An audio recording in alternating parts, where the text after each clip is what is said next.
Okay, what if you could erase your biggest regret? You know, that one decision that just haunts you.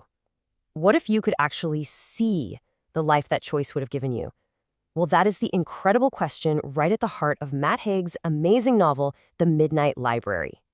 I mean, really think about it. Have you ever wondered what your life would look like if you just taken that other job, were moved to that different city, or said yes when you said no? It's like we all have these ghost lives that kind of follow us around, right? These alternate realities that are just built on what ifs. And this story, it dives headfirst into that whole idea. And it's no surprise this book has touched millions of readers all over the world. I mean, it's because it taps into something so deeply human, you know? So today, let's dive in. Let's really get into the story and the journey that has resonated with so many people. All right, so let's start with section 1, A Life Filled with Regret. This is where we meet our main character, Nora Seed, a woman who is absolutely at her breaking point. Our journey kicks off in this quiet little town called Bedford. And when we first meet Nora, oh man, it's like her life is a book she just doesn't want to read anymore. Every single chapter just feels filled with disappointment and missed chances. And her despair, it all comes to a head on one single, totally catastrophic day. It's a perfect storm of awful. First, her cat, Voltaire, gets killed by a car. Then, she gets fired from her job. On top of that, she manages to push away her brother and her best friend. It all just piles on, and she's completely overwhelmed by all these past regrets. Quitting swimming, leaving her band, ending her engagement. It feels like everything is just slipping through her fingers, leaving her with this crushing weight. So as the clock strikes exactly midnight, that weight just becomes unbearable. She is absolutely convinced that there's no way forward, that all her potential is just gone, wasted. And so Nora makes a decision that she believes is going to be her very last. So that leads us to section 2, the Midnight Library, a place between life and death. Because, you see, death isn't the end for Nora, not at all. Instead, she finds herself in this place between worlds. It's a huge, silent library that seems to stretch on forever, a place that holds all the stories of all the lives she could have lived. And who's there to greet her? Her old childhood school librarian, Mrs. Elm. And she's the one who explains this impossible, incredible place. She says, between life and death, there is a library. Every book provides a chance to try another life you could have lived. So right there, in this magical in-between space, Nora is given this incredible chance to basically rewrite her story, to open any book on any shelf and see where all those other paths might have led. So the very first thing Mrs. Elm gives her is this book, and it is heavy. Like impossibly heavy, and it's called the Book of Regrets. And this thing isn't just a list, okay? It's a massive volume that contains every single regret Nora has ever had, from the huge, life-altering ones down to the tiniest little things. It's basically a physical map of her entire life's what-ifs.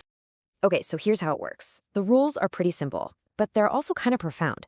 She gets to choose a regret from that big book, open the corresponding book in the library, and she literally gets to live that life.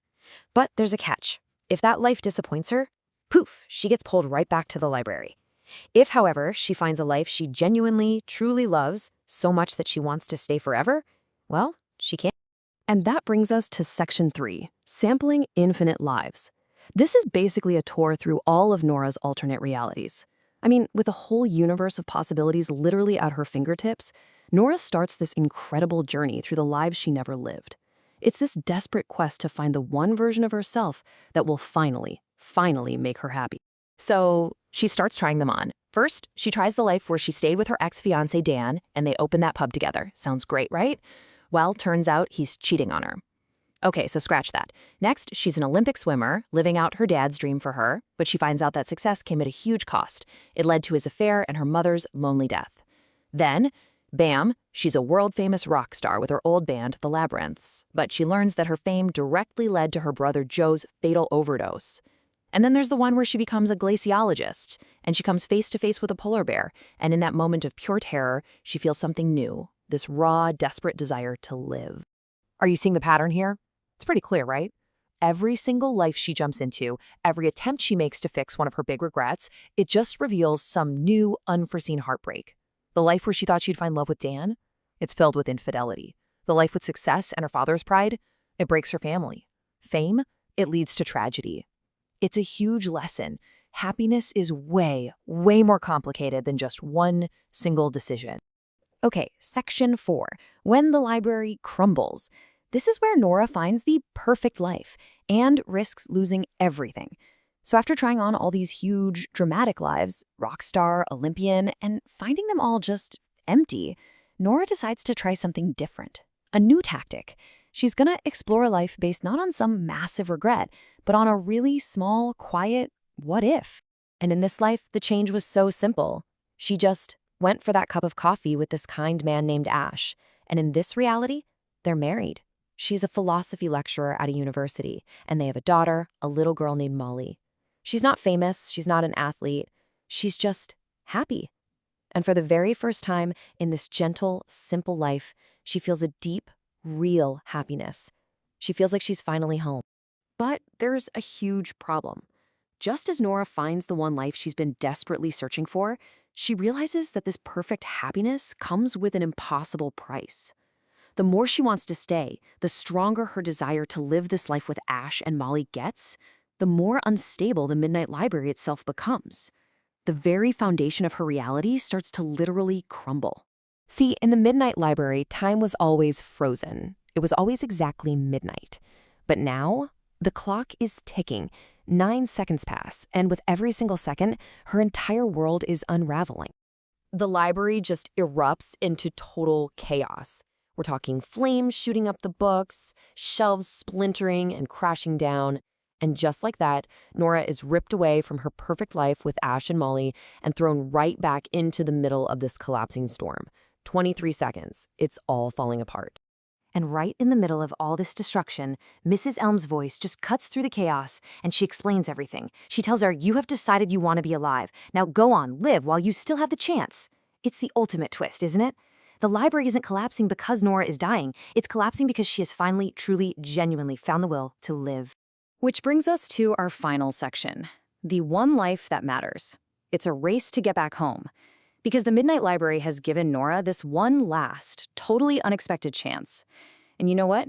It's not about finding a new life anymore. The game has changed. Now it's about reclaiming the one she almost threw away.